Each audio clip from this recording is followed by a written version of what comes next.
PJ Washington has signed a contract extension. It is a 4-year, $90 million contract extension. He is now in Dallas through 2029-30.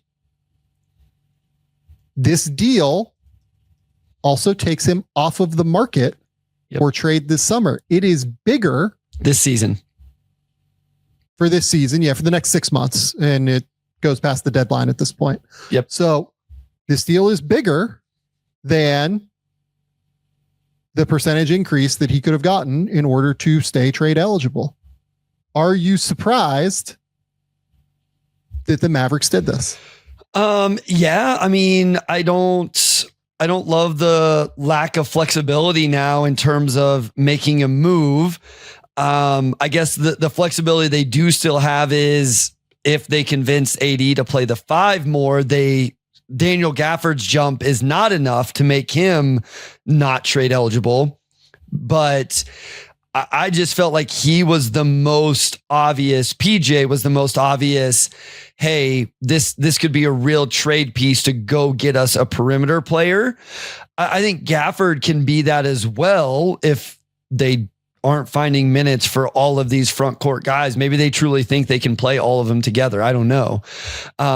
In some capacity, but I am a little bit surprised by that, he's now locked in and they have Cooper, PJ, AD, Lively, that I don't think any of those guys are going anywhere. And again, Gafford still very much on the roster right now. This is, so I was watching All the President's Men. You ever watched All the President's Men, Bryce? I have not. So All the President's Men is the movie about Watergate, with Dustin Hoffman and Robert Redford, and they're Carl Bernstein and Bob Woodward, and they're trying to uncover Watergate at the Washington Post, right? And at one point, Dustin Hoffman, kind of does like a little bit of scummy move and starts rewriting Bob Woodward's work. And, Robert Redford comes over to Dustin Hoffman and goes, I don't mind that you did it. I mind how you did it. Yep. And that's kind of how I feel. Like, I don't mind this. Like, I don't mind the idea of this contract. Like, this is probably what PJ Washington's worth at the end of the day. Like, it's fine to me. Like, this is totally normal. Like, $22.5 million per year for a starter. That's pretty good. And yet, is he a starter? I think so. Okay. I think he's a starter. Yeah. For the life of this contract? Maybe not for the life of this contract. I think that's a fair question. Okay. This contract does take him to what? It'd be like 32, 31, something like that. 31 probably. Yeah.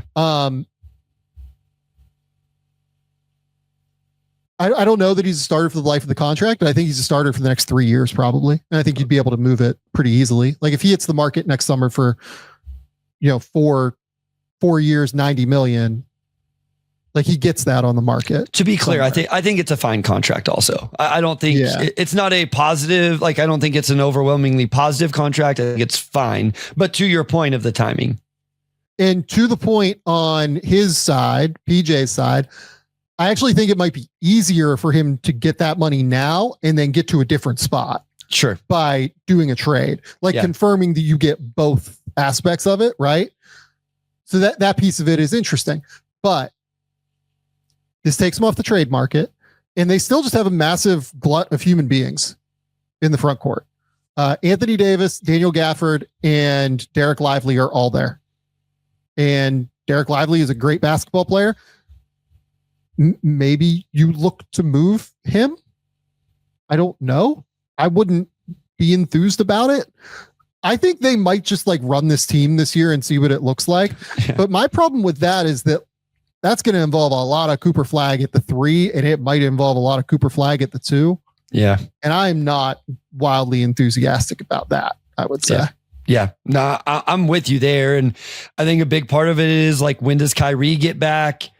how much can like D'Lo and Brandon Williams, Dante Exum hold down the fort until he does get back? But I mean, I think it's easy to say, oh well, when Kyrie gets back, it's going to be okay. Do they care about this year? Is my question. So that's part of it. And the other thing is, Kyrie doesn't solve the logjam of all of those guys trying to play together. Right. Like your 5 best players to get them on the court, even with Kyrie. I mean, I guess I'm anointing Cooper Flag here a little bit, but it's still like trying to get Cooper Flag, all of the names you just mentioned on the court together when none of those guys are 2s. And I don't even know if any of them are like Cooper's a little bit of a 3. PJ can play the 3, but when I envision them just like their ideal spot, it's at the 4.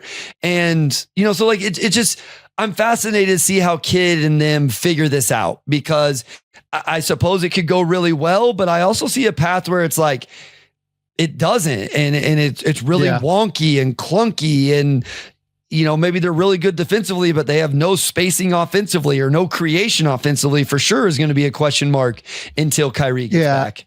I'm not sure how they get paint touches. It's kind of my thing right now. And when Kyrie gets back, that'll change. But I guess right now when I look at their roster, I see 2 guys that their best position is the 5 and they think they're 5s, and Daniel Gafford and Derek Lively, right? Yep. Best position is a 5, but thinks he's a 4 in Anthony Davis. Correct. Best position is 4, can play a little bit of the 3 and the 4 in PJ Washington. I think Cooper's best position is going to be the 4, but can probably play both the 3 and the 4 with Cooper Flag. Then you have Najee Marshall, who doesn't really shoot it well.